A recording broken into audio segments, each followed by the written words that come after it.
Bueno, volvimos, estamos todos al aire, pero esto es streaming. Esto es streaming, no le importa largamente. Sí, largamente. Pues es que una cosa que nunca se dijo en radio es que lo que pasa en los... Sí. Se dijo. ¿Se dijo? Sí, ya se dijo. ¿Tú estás seguro usted? Sí.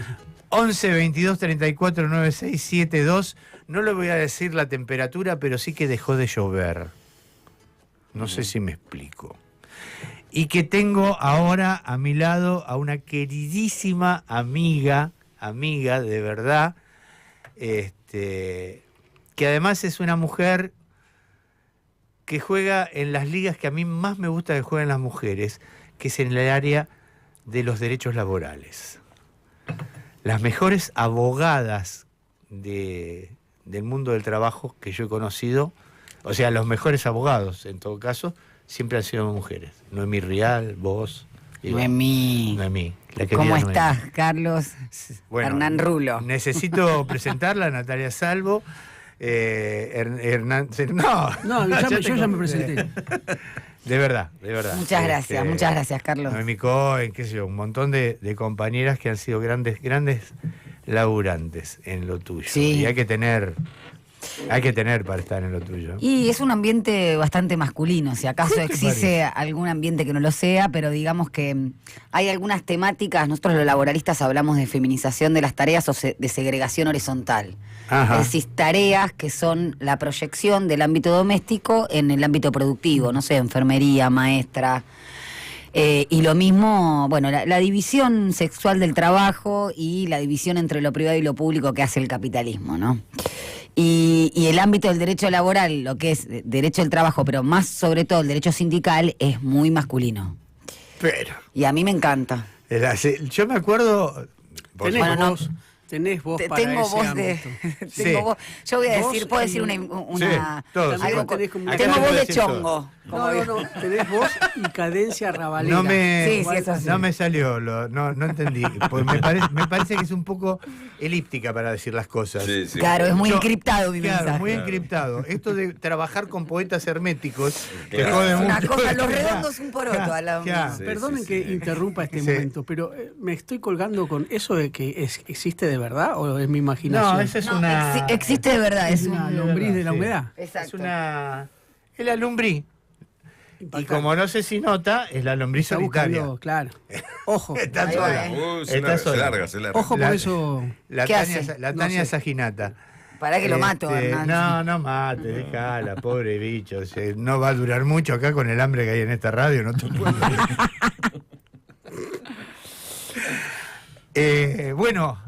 estás en la lista de diputados de la Así Ciudad de es. Buenos Aires. Me cava. Te vi firmar con mucha alegría y con mucha emoción, y la verdad que te felicito. Sí, estoy muy emocionada y me da mucha alegría y mucha felicidad. Más allá de los tiempos que corren. A mí me parece que la representación de cualquier interés colectivo es para mí un honor, por eso me gusta tanto el derecho sindical. Cada vez que voy a un sindicato, cada vez que hablo con laburantes, para mí es un orgullo cuando me invitan de un sindicato a hablar, por ejemplo. Y bueno, imagínate que representar o expresar, no porque ahora se habla mucho de representar, pero también expresar los valores del peronismo, para mí, las banderas. Las banderas. Más que valores, digamos, ahora más las banderas del peronismo. Y en lo que respecta al trabajo, que para mí es algo bastante no consensuado en la actualidad del peronismo, ¿no? No, Se claro. habla mucho Hay una crisis sobre la mirada Sí, sobre totalmente, el trabajo, ¿no? totalmente. No, el peronismo, los peronistas no tenemos muy claro cómo pensar el mundo del trabajo que está tan roto, ¿no? Tan desarticulado. Teníamos una mirada sobre el trabajo, yo te diría, casi hasta el 2015, 2010, ponele. Claro, sí. Pero los cambios que ha habido en los últimos tiempos me parece que nos Y bueno, descolocaron, y ¿no? de ahí justamente hoy vengo a dar clase de Derecho Individual en José Cepaz. Yo soy docente de José Cepaz. José Paz. Y justamente hablábamos de, puede parecer muy teórico, pero me parece que es central. Porque hay muchos ejemplos históricos. Esto, no digo del fin del trabajo, pero la generación o la división de dos economías, la formal y la informal, los que quedan afuera, le hablamos a los laburantes formales que ya no existen, tiene que ver con lo que había dicho ya un profesor año 2005, la crisis de la conceptualización de la relación de dependencia. Porque el derecho del trabajo se aplica a lo que es trabajo dependiente. Y con el advenimiento de la tecnología y los algoritmos y demás, Yo vuelvo a las bases, ¿no? Sí. Como Homero en la Ilíada, vamos a volver a los clásicos. En cualquier proceso productivo hace falta fuerza de trabajo, instrumento y objeto de producción. El tema es que el instrumento de producción siempre se define históricamente. Antes podía ser, no sé, un martillo, hoy eso es una herramienta de trabajo. La misma crisis tuvimos con la emergencia, ¿se acuerdan de los remiseros? Que en teoría eran trabajadores independientes porque eran propietarios de un auto.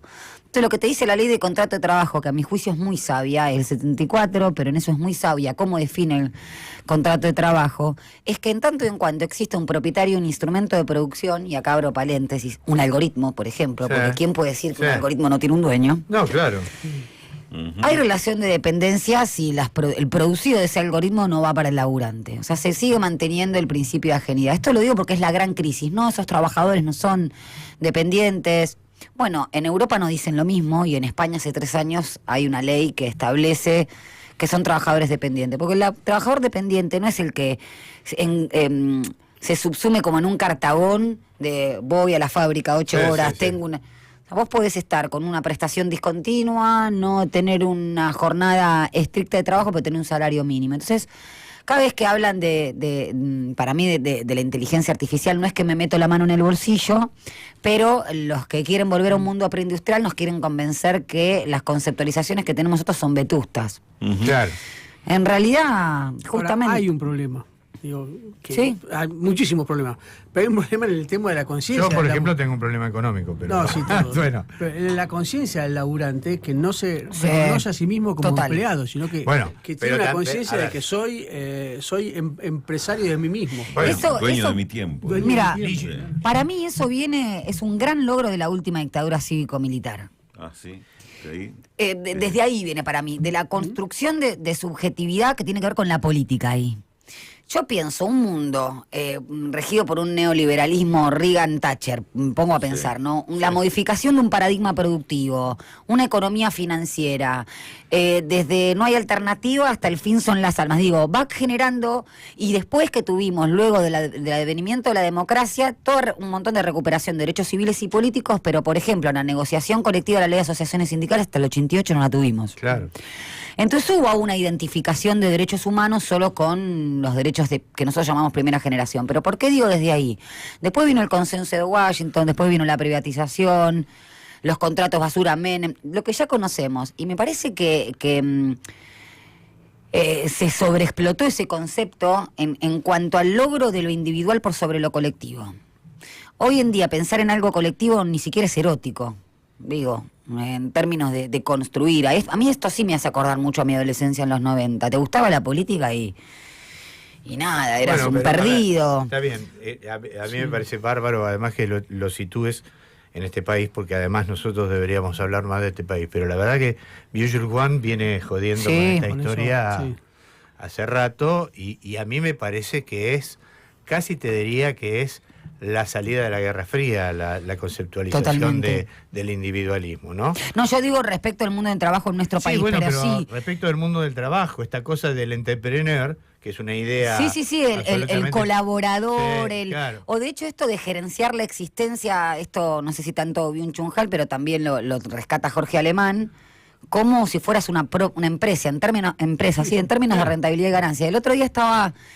Que me pareció maravilloso, inteligencia artificial, un antihumanismo radical, algo así el filósofo francés Sadin, que lo terminó otro día, me pareció maravilloso. Maravilloso. Habla de una especie también de una creación, de una verdad. Él dice que cambió el estatuto de verdad. No sé si vos cómo lo interpretaste, Hernán. Y eso me parece, digo, es ahí, porque hoy en día esto es mentira y queremos con sobreinformación o con inflación de sobreinformación. Es que no importa. No importa. El problema con la posverdad era que había una verdad, pero había algo después de la verdad. Ahora directamente no importa. O sea, si es verdad o mentira, no importa en tanto a mí me sirve o a mí me divierte o a mí me entretiene. Claro. Esa es la lógica de la inteligencia artificial. ¿Cómo me va a mentir si me dice lo que yo quiero escuchar? Me quedé colgado con algo que vos dijiste de los valores colectivos.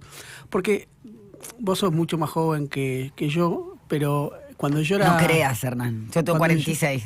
Cuando yo era chico, sos mucho más joven que yo. Cuando yo era chiquito, había una lógica de que los débiles unidos le podían ganar al más grande. Sí. Hoy ese valor no está presente. No. Lo que hay entre los débiles, entre comillas, es ver de qué manera se acomodan con el grande, incluso cagando a los demás débiles. Y eso es un cambio valorativo que para mí es la dictadura militar. Concuerdo con vos con esto. Ahí está. Bueno, ayer justamente en otra entrevista y hablamos de... Y en las huelgas laborales se ve. Totalmente, ¿no? Pero fíjate, yo a veces, tanto que le pegan al movimiento obrero y hay muchísimo para decir, a mí lo que me hace siempre ruido es el sobrefoco que hay sobre las organizaciones gremiales, poniéndola como factotum único de, a ver, amigos, hay una crisis de representatividad tremenda, pero ayer hablamos de Spinoza, el filósofo de las pasiones. Sí. Y justamente hablábamos de esto, por qué que él decía por qué se esfuerza tanto en conquistar la esclavitud, ¿no? Y yo esto lo ataba con lo que decía siempre un profesor mío cuya madre era psicoanalista y se le notaba. Él decía, bueno, es como dice Lacan, buscas un amo, lo vas a tener. Sí, de Gautier, dice, es un filósofo francés que dice, finalmente elegimos ser esclavos porque no nos bancamos la responsabilidad de ser amos. Totalmente, sin duda. Y tiene un poco que ver con esto. Yo veo lo mismo, lo que pasa es que uno... Si estás con los franceses, te tengo que recomendar a Duvet. Sí, por supuesto, venga, Hernán. Te recomiendo a Duvet que tiene un textito que se llama La época de las pasiones tristes. Ah, sí, no lo leí, pero me lo recomendaron varias veces, lo voy a abordar. En realidad, para mí la traducción está mal, debería ser las pasiones mezquinas, pero en francés es pasiones tristes. Pero lo que dicen es, como no podemos pelear con las grandes desigualdades... Claro. Sí, y ahí me embarramos en las pequeñas desigualdades. Que hay algo valorativo, y coincido con vos, no sé si será Samuel Beckett, Esperando Godot. Sí. O conciencia de clase, o como le quieran llamar, pero yo veo esa mezquindad también. Entonces ayer decía, hay personas que son, de hecho, clientes míos que me venían a consultar con de rápido pedido ya. Pero yo no me quiero sindicalizar, ¿por qué debería hacerlo? Porque vas a morir, le dije. ¿Vas a envejecer o te vas a enfermar? Yo soy un poco radicalizada en ese sentido. Un poco. Porque no, es que realmente, o sea, ¿cómo se sale de esto? Y la verdad, de una manera anodina o romántica, creo que no. ¿Pero qué reacción tenés cuando haces ese? Y se quedan, pero yo en la facultad lo digo, untada en cebo, como digo yo, y en clonazepam, digo, a ver, caminamos irremediablemente a la muerte. El tiempo, de hecho, por ahí, la reivindicación de la jornada de trabajo, es lo único que no podemos comprar. Al contrario. Al contrario, entonces, en función de eso, es lo único que te compra, tenés que tener, yo lo que veo es poca conciencia de finitud también, esta cosa de la juventud eterna, bueno, sos joven, todo lo podés, no, la verdad que ni todo lo podés ni sos joven. Sí. Puede ser radicalizado, no lo diría así en estos términos, pero sí cuando doy clases y explico el valor del tiempo, de la jornada de trabajo, que la fuerza de trabajo está inescindiblemente confundido con uno, que vos no podés decir, hola, ¿qué tal? Dejo mi fuerza de trabajo, me voy a mi casa. O sea, porque realmente yo veo y tengo que aclarar y decir, esto no es una discusión subjetiva, es un efecto de las condiciones materiales y objetivas del modo de producción que nos rige hasta ahora. Y decís eso, ya te miran como diciendo marxista, comunista, o sea, hay un grado de ignorancia muy grande también al respecto, de despolitización, de apatía, y yo creo que en algún momento... Para mí tiene que ver con la imposibilidad de futuro. Exacto. Claro, bueno, eso también lo plantea el chinito, como digo yo. Claro. Como no tenés futuro, es un presente inmediato. En el presente no te morís. En el presente estás vivo eternamente. Después, lo que pase después no importa, porque no podés proyectar. Por eso no querés tener hijos, por eso no te querés casar, por eso no tenés compromisos. Y por eso hay tanta angustia y depresión también, ¿eh? Por supuesto. Eso es un producto. También nosotros vivimos dos universos paralelos que nunca se juntan. Por un lado, eso es un producto muy de Occidente. No es lo que está viviendo Oriente, claramente. Rusia. No tenés que irte a Oriente, no tenés que ir a China. Digo, Rusia no está viviendo esos criterios. Y segundo... Es Occidente. Es Occidente. Rusia es Occidente. Es Occidente, perdón. Charlemos. Se armó la disquisición. Y por el otro lado es una gran culpa de nuestra generación, de mi generación básicamente, que le extendimos a nuestros hijos la juventud porque nos quedamos sin jóvenes. ¿Cómo sería eso? Y pusimos tantos jóvenes en la pelea que los que quedamos tratamos de extenderle la juventud, a la generación que venía, para tener más jóvenes amontonados, ¿no? Como para que la juventud, pensando que además no le habíamos negado una cosa que es fundamental, que es, además de extenderle a la juventud, darle los aparatos de construcción de sentido, cosa que nos robó la derecha. Ellos perdieron, pero se quedaron con lo que nosotros necesitábamos. Yo pienso muchas veces, y lo hablo con mi vieja es del 51, y cuando un día me preguntaron ¿cuál es el efecto para vos de la dictadura? Y yo nací en el 78, y me parece que hay que hablar también. A mí el efecto de la dictadura que me quedó es mi mamá. Yo a los 3 años repetía dónde vivía. Mi mamá le desaparecíamos, mi hermana y yo, que es 77, de la esfera de visión, y era desesperación. Para nosotros es ¿dónde estás? O sea, mi vieja era desesperación, o sea, de terapia. Entonces digo, pienso en eso y pienso lo que yo a veces hablo con ella, de cómo desapareció una juventud que no solamente estaba politizada, sino que tenía, a contrario de lo que pasa ahora, una causa por la cual dar la vida. Había una bandera. Y eso para mí es fundamental. No digo llegar, no estoy hablando ni de la violencia política, que también para mí sería otro capítulo. Es que si no hay futuro, no hay causa. Entonces, esa causa, eso que es tratado hasta cierto tabú, de locura, no. O sea, yo cuando las últimas veces que fuimos a la ESMA estaba no sé si es el pasillo donde están todas las fotos de los desaparecidos colgadas. Como por supuesto me puse a llorar porque la explicación, el por qué está colgado, por qué están mirando la ventana, por qué están sonrientes. Entonces vos escuchás eso de pibes que tenían 20, 21, 22 años y decís, tenés que tener una causa para decir muero por esto. Tenés que creer en esa causa. Entonces me parece que en esto que decís vos, Carlos, nos han quitado también un poco esa generación. La vida por Perón pasó a ser Perón o heridas leves. Pero, de verdad. Pero además, vos fíjate que en la reactualización, en la actualización política y doctrinaria para los estados del poder, Perón rescata una idea que vos dijiste, los valores no. Perón dice que lo único que importante son los valores. Puede ser por la doctrina. Dice, la doctrina tiene que mudar con el tiempo, la doctrina se acomoda, porque naturalmente él entendía, cuando decía, hoy las ideas viajan en avión, no, cuando yo viajaban a caballo, ahora viajan en avión, y ni se imaginaba internet, ¿te das cuenta? Pero él decía, lo que no puede mudar son los valores. Y de golpe me parece que la ausencia esta de una épica, si querés, está muy ligada a la ausencia de valores. Sí.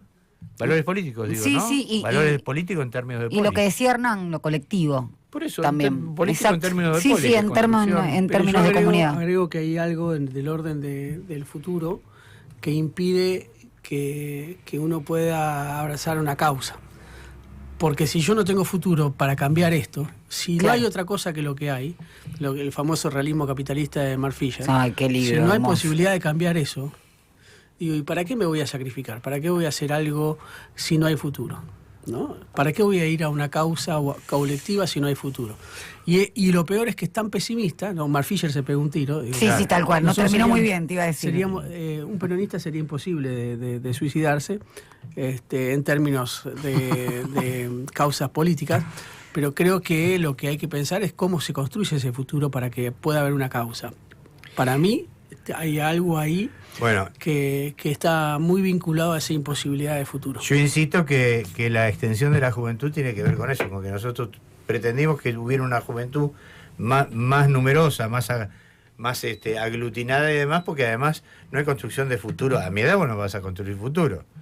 Digo, vos tenés que construir futuro a los 25 años. Es que si vos creyeras que hay futuro, más allá de esa mirada decadentista de los que somos más grandes, pero si vos creyeras que hay futuro, vos le podés dejar la posta a los demás, digo, y esa famosa frase, digamos, de póster, que el tipo que a los 70 años planta un árbol entendió todo, porque no lo va a ver, pero lo van a ver sus hijos y sus nietos. Exacto. Digo, si vos crees que hay un futuro, digo, nada, seguís militando y seguís actuando en pos de lo colectivo. El problema es que no creemos que hay futuro. Y eso es lo que impide la posibilidad de la causa. Yo digo, los jóvenes también piensen que... Qué curioso, porque la derecha siempre te ofrece una lógica sacrificial. Sí. ¿No? Siempre hay una lógica sacrificial. Sí.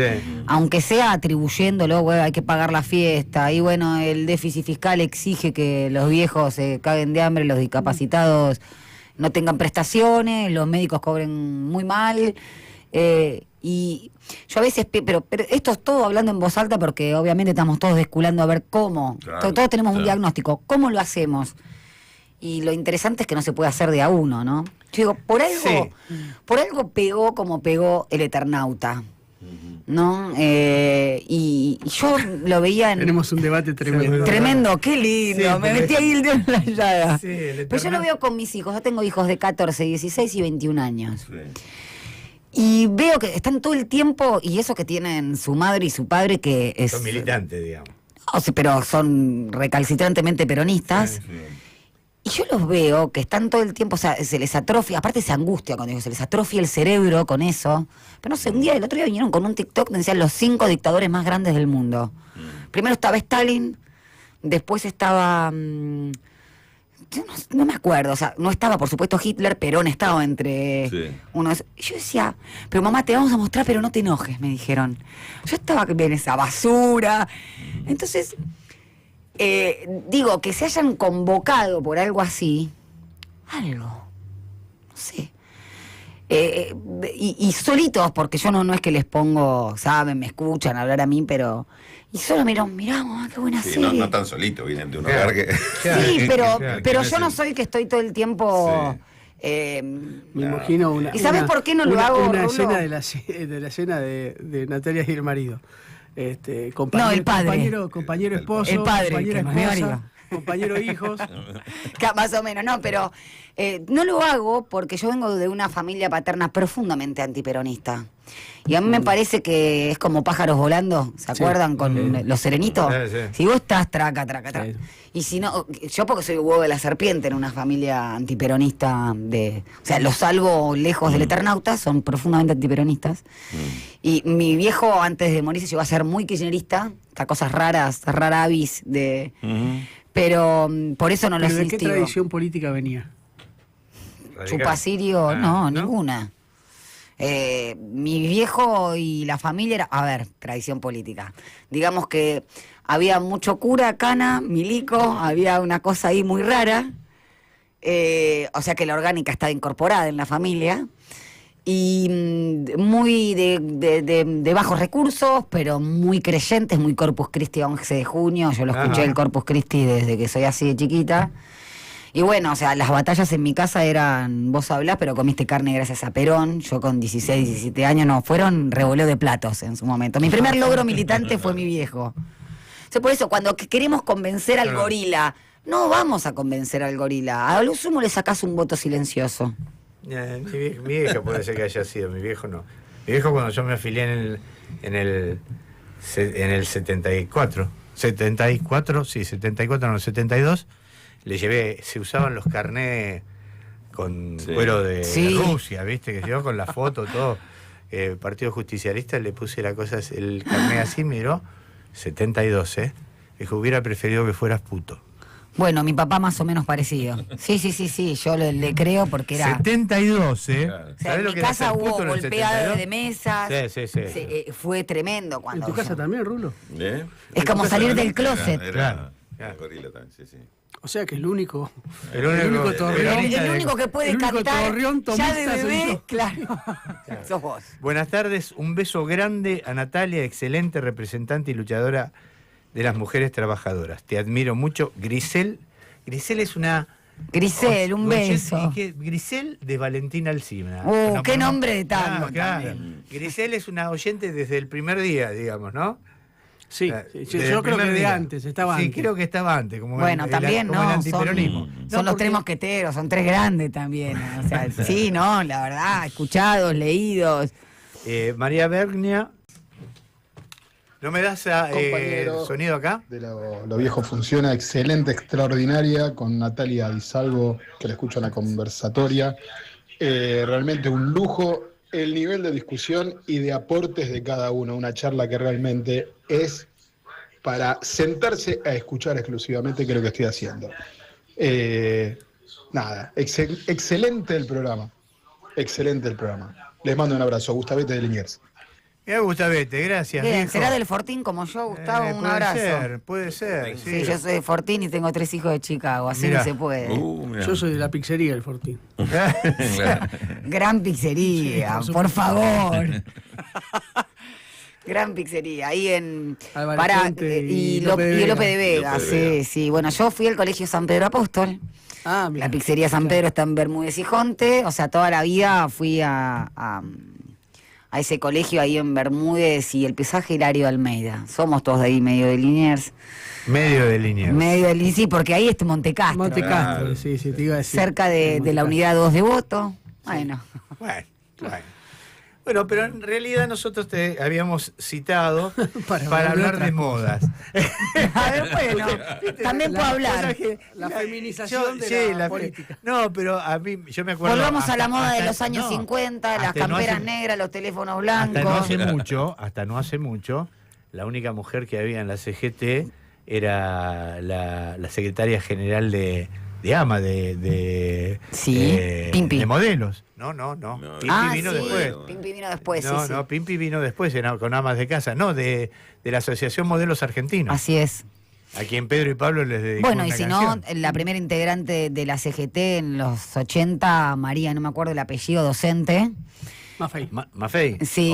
O Mari Sánchez, decís vos. No, Mari Sánchez. Mari Mari Sánchez. Igual, Bueno, y ahora que Mirá, va a haber Mari- elecciones, Mari hay posibilidad. Mari era CGT metida Sí. medio de Sí. camuchina, porque en realidad ella era de afuera, digamos, la que representaba a los docentes no afiliados. No afiliados. Llega de esa manera. Claro. Fue la única que fue Marta, secretaria general fue Susana Rueda. Susana Rueda, en los claro. 90.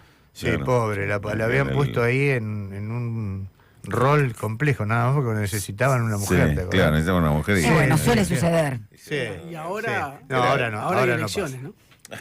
Ahora en elecciones. No, hay que en sí, octubre. claro, bueno, y ahora se escucha la posibilidad que sea Maya Volkovinsky, Sí. que viene de judiciales. Ajá. Por lo menos eso es lo que se escucha. Judiciales Rulo, no. de la línea que... Piumato. de la línea Piumato. Piumato. Ah, qué gracia. Sí, no, que sí trajo. JN, A claro. Vanessa le debe hacer una gracia fantástica eso. Y entiendo que sí, bueno, es otro tema complejo también, ¿no? El triunviro, y si uno se pone a comparar la CGT, no sé, ni que hablar con La Falda, Huerta Grande, la CGT Los Argentinos del 68, Sí. bueno, muy lejos, y los Saúl. 20 de Gualdini, Saúl, por eso. Bueno, Como también de Mataderos, ¿eh? Yo estoy fascinado, yo lo traté bastante, ¿viste? Estoy fascinada con la idea de recuperación que hay de Ubaldini. ¿Vos Sí. te diste cuenta? Sí, Sí. lo primero que recupero de Ubaldini y es lo primero, es un video que me lo pongo cada vez que me voy a dormir y tengo ganas de escuchar algo radicalizado, cuando cantan Traigan al gorila del Jofoncín, Sí. para que vea. Bueno, ya fui. Y Ubaldini, no, un poco. No, pero realmente un dirigente gremial. Pero llorar es un sentimiento. Totalmente, yo siempre Mentir- digo, porque mentir es un pecado. yo suelo llorar en las presentaciones que, no sé, pero por ejemplo ahora que falleció Héctor, que fue mi gran maestro, Héctor Claro. Recalde, cada vez que hablo o me tocó hablar de él, siempre lloro, soy bastante llorona. Entonces digo, me voy a apodar la Llorar es Ubaldini un del derecho. sentimiento, claro, llorar es Un sentimiento, por supuesto. Un tipo delicioso. Yo me quedaba de sobremesas, nos quedábamos solos siempre. Me contaba, sabía muchísimo de la Segunda Guerra Mundial y le Mirá. fascinaba la Segunda Guerra Mundial. Pero sabía, que el caza bombardero no sé cuánto usaba motor, ¿viste esas cosas? Esas cosas sí, que, sí, que vos de alguien no- que le gusta. No, pero que además no te imaginás que estuviera en la cabeza de ese tipo, ¿viste? Sí. Claro.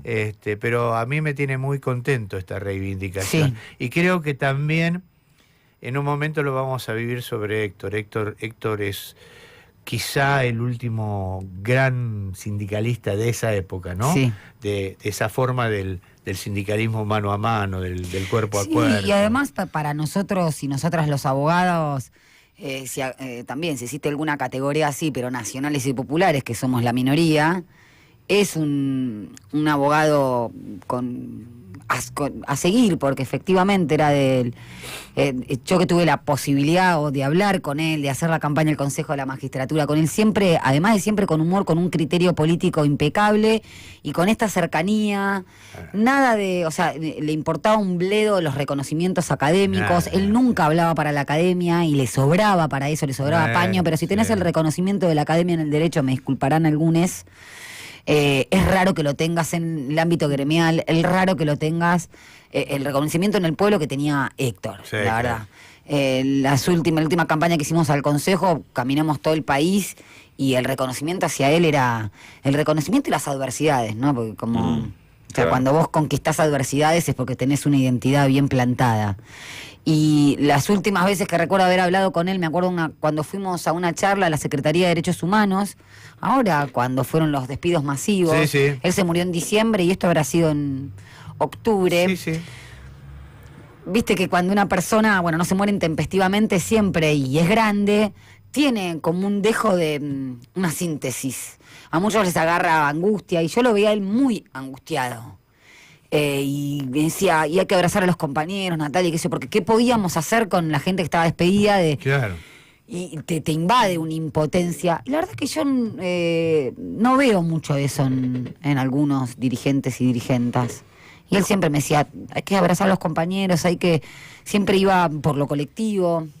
Y para mí es un baluarte en el sentido, como abogado y como dirigente gremial y como político. Peronista. Y como peronista, sin duda. Abrazo. Yo empecé mi programa del año pasado en EVA, con mi primer programa, se llamaba Reactualización Doctrinaria para la Toma del Poder. El primer programa fue con él. Con él. Sí, un programa fabuloso. ¿Qué desafíos tenemos en la ciudad de Buenos Aires? Muchos, sobre todo porque es una ciudad donde el sur siempre existe y hay una desigualdad enorme, ¿no? Entre... y una desilusión enorme también. Totalmente, pero totalmente, por eso digo, el primer desafío es convocar a la gente para que vaya a votar e intentar, y no sé, porque es muy complejo, estoy de acuerdo totalmente con lo que dice Hernán, ¿cómo haces para colectivizar algo que ya está introyectado como individual? Y ahí es donde a cada uno creo que le sale su forma, su modalidad. Yo soy de ser radical en ese sentido. No radical en términos partidarios. No, está bien. Sino decir, a ver, y de hablarlo con gente en el barrio, con compañeros y compañeras de gremios, porque tenemos compañeros y compañeras de gremios o del Estado que han votado a su propio verdugo diciéndole que iban a recortar el Estado o que los gremios eran lo peor que podía pasar. Entonces, cuando vos hablas no te encontrás con demasiada explicación. Me parece que el desafío primero es eso, la participación, pero después tenemos... me parece que esa distancia, ese divorcio entre la realidad y la política también ayudó mucho a la falta de participación. Una experiencia de un gobierno nacional y popular en donde vos escuchás hablar de justicia social y tenés un salario bajo, donde, y esto por lo menos hablo de mi paño, tenés el actual secretario de Trabajo que fue a hablar a la Comisión de Derecho del Trabajo en septiembre del 2023 diciendo que para qué la gente quería trabajar menos, para ir a hacer qué, me estoy refiriendo a Julio Cordero, ex UIA, y en ese momento teníamos la imposición desde las carteras ministeriales de que no daba la correlación de fuerzas para hablar de la reducción de la jornada, un proyecto que actualmente hay 14 proyectos de ley respecto de eso, pero queda imposible, no es el mejor momento que las empresas, y vos escuchás hablar del otro lado y vienen con los mismos argumentos de hace 40 años atrás. Lo tenés a Marco Halperin, por ejemplo, hablar de los convenios viejos de la ronda del 75 y tenemos una ley de de jornada de trabajo de 1929. Eso, y un ministro de Trabajo que dijo que... Contemporánea Funes de Rioja, digamos. Claro, pero... Que el mejor sueldo era el que se podía pagar, entonces hay mucha de... Claro, si vos decís justicia social es esto... La mano derecha, además de Alberto Fernández. Así es. Claro. Entonces, claro... Claudio Morón. Quiero agarrarme... No se puede discutir ni siquiera que el valor lo genera el trabajo. Nada. Yo quiero agarrarme de la idea esta de que era un gobierno nacional y popular. ¿Podés repetírmelo? Sí, nacional y popular, peronista... peronista, sí... Pero un tipo que se sienta... No, el nuestro, y por eso digo, volver a expresar esos valores. Está bien, después de peronismo nominal estamos hartos en la historia. No, hasta eso negaba, decía que era socialdemócrata y que estaba más cerca ¿sabes del qué pasa, Carlos? A mí me parece que cuando vos pretendés hablarle a un ancha es una opinión, un ancha venida del medio no le hablas a nadie. Hay mucho temor a decir, puede ser que... no digas esto porque la frase... No te van a votar. nada que sea parecido al peronismo, a la socialdemocracia, lo que quieran, tampoco. Entonces, si vos perdés identidad política, y la identidad política tiene que ver con los valores, con las banderas, si vos perdés identidad política, y yo voy por el trabajo, que es el ordenador y lo que encolumnó al peronismo, entonces, ¿a quién estás convocando? Por eso digo, es representar y expresar también. Sí, hay una expresión que me parece que vos misma planteaste que es la que sintetiza todo, la distancia entre la política y la gente. Totalmente.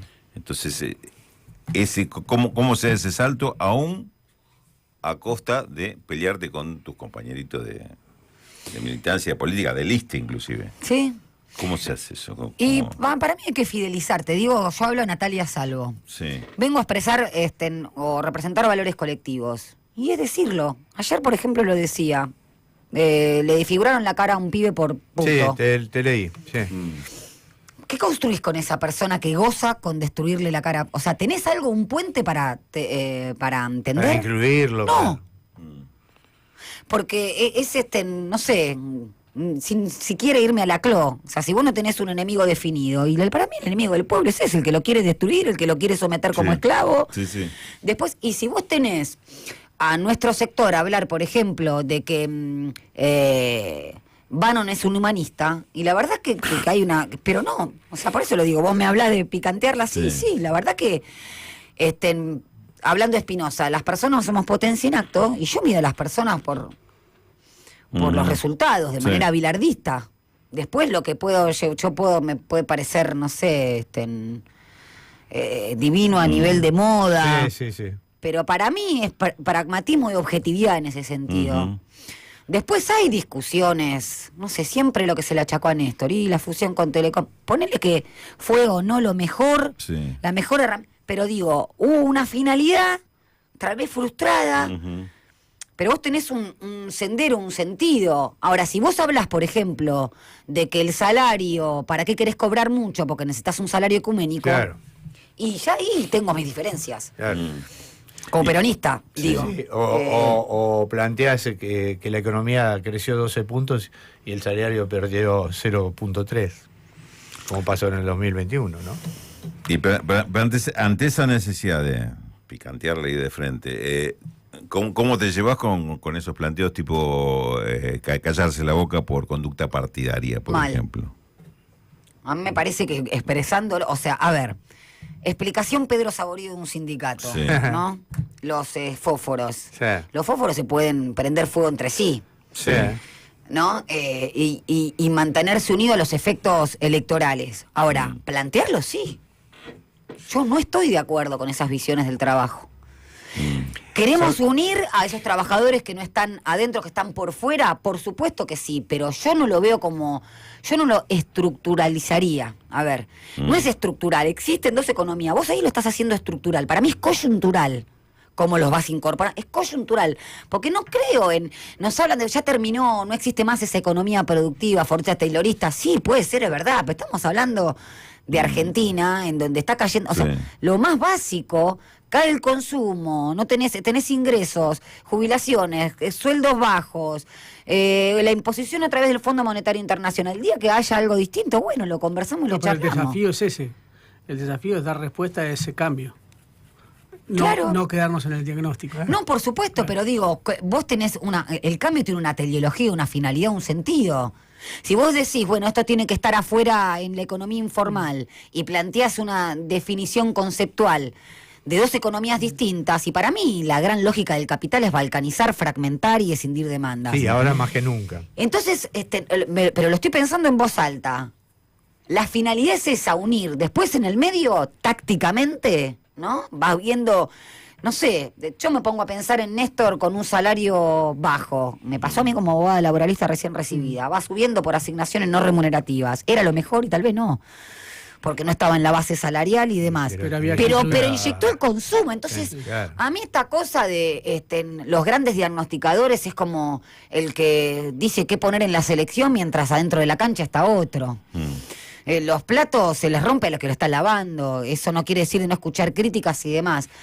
Pero me parece que si acaso existe algo que no sea onanista, y hacer un diagnóstico y decir, esto no lo podemos tratar como estructural la economía informal, lo tenemos que tratar como coyuntural. Y era esa finalidad, de integrarlos con trabajo protegido. Claro, así es.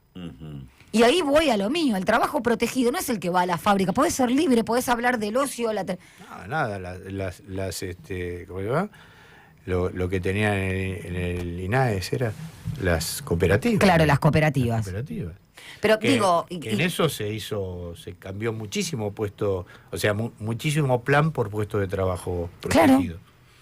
Y es una figura asociacional que no tiene que ver con el trabajo dependiente. No. Pero también considerar que las relaciones de poder se disuelven por una forma asociacional, también, porque también hay utilización de figuras fraudulentas de cooperativas. Entonces, yo digo esto y, o sea, me gano infinidad de enemigos en charlas de compañeros y compañeras del mismo sector. Entendemos por qué también. Claro, es que yo a eso pienso, iba la pregunta. Yo pienso esto y me parece que es donde hay que retornar. O sea, es lo mismo que decir que el fuego se define por el humo. No, gente, ese es un síntoma.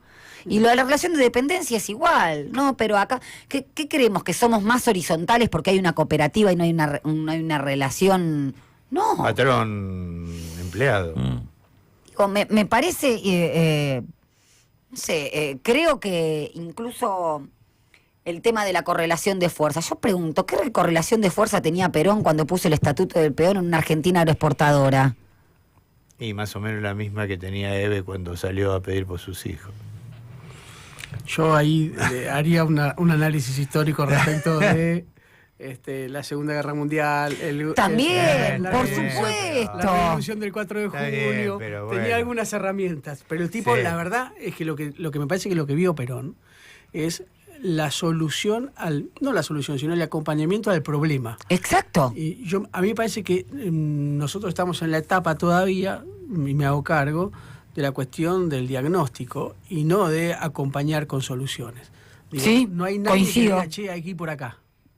Y ahí es donde todavía hay un desasosiego por la parte de... Sí, no le encontramos el agujero al mate todavía, decís. Sí, Perón dijo, bueno, vamos a ir por acá, vamos a ir a la economía protegida, vamos a ir a cerrar con los sindicatos, hay que incluirlos. Vio el sujeto político y pensó automáticamente cómo incluirlo. Nosotros me parece que estamos en una etapa previa, ¿no? Sí, exactamente. Pero yo les hablo. Parte de mi pesimismo. Yo les hablo en comunista, decía en conducción política. Les hablo en comunista. La gente dice, me escucha y dice, este hombre habla en comunista. En comunista, claro. Además, ¿viste? Escucho cada sábado en Sin Diarios a la doctora Salvo. Mira, la doctora Eternauta, en ese hermoso programa que hace con Amado Vudú. Momento, a ver... Lo hace con mi amigo personal, Sebastián Fernández, alias Rinconet. Amado Vudú es parte de la compañía, digamos. No, perdón, no te rías. Lo digo porque yo sé que además se está escuchando Amado y quiero que sepa lo que pienso. Yo voy a salir en defensa de mi amigo Amado Vudú. Por supuesto, Amado es... Amado nunca defrauda, como solamente voy a decir de Amado, que no es mi amigo, pero lo conozco, es que fue una de las grandes víctimas del proceso. Totalmente. Sí, que nunca ha sido reivindicado como se lo merece. Y nunca abrió la boca. Y tampoco lo he reivindicado yo como se lo merece, pero recuerdo por lo menos lo estás haciendo ahora, su lugar de víctima. Sí, además porque hay que respetar a la gente que pone el cuerpo. Claro. Esto lo dice Pablo de Rosario. Nena querida, gracias. No, gracias a ustedes, gracias, un placer. Gracias. Yo te tendría todos los días, en realidad. Es vivo Sebastián Fernández teniéndote, porque claro, porque si produce este nivel de debate... Sí, además, nos reímos mucho y yo me peleo mucho con Artemio, que es del Torito, y yo soy fortinera, pero además él me picantea con los temas de género y nos reímos mucho, la pasamos muy bien. Se aprende mucho. Un sábado al Pulqui a escucharlos. Sí, por supuesto, te esperamos si querés. Sí, bueno, viste, me levanto todos los días 4:30 de la mañana. Claro. Justo estaba diciendo eso. El sábado es el único día que tengo para dormir. Exacto, ¿viste? Es muy tarde, ya ahora está cansado. Sí, claro. Se levanta 4:30 y a las 6 manda un mensajito a Brienza que está durmiendo. Y lo bien que haces. Estás atendiendo a Vito a las 6 de la mañana. No, a las 7:30 nos despertamos con él. Gracias a ustedes. Gracias, en serio. Hacemos una tanda que pasamos de largo y un tema, y cuando volvamos seguramente vamos a tener al otro invitado.